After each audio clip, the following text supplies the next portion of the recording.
So you might be wondering what kind of video this is. Well, it's not a guide on how to build these monstrosities. Instead, it's a brief overview of what some friends of mine did to construct their own cryptocurrency mining rigs. Keep in mind that these are not the absolute and only way to build a rig. There's many different ways of doing this sort of stuff. Starting off with the frame of this, or by using rivets. Okay, so the rivets might be a little too fancy, but you get the point.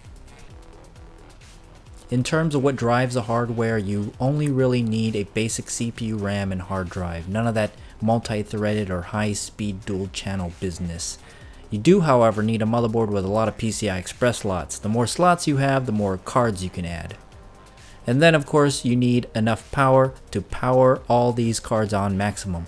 Many of the rigs will run 2 power supplies that have an adapter to start both of them at the same time. Connecting the cards to the motherboard is typically done by using a PCI Express ribbon riser cable. This allows the card to be further away from the board and is able to be plugged into every single slot. Another type of connection is the PCI Express to USB connector. This allows for longer runs to the board and is more space efficient.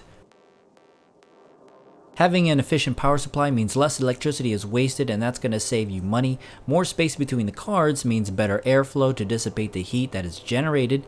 Cooler cards have a higher hash rate. Higher hash rate means more coins can be mined, and hopefully you can make your money back as quickly as possible, because each one of these rigs is about $2,000 to $3,000 depending on how you configure it.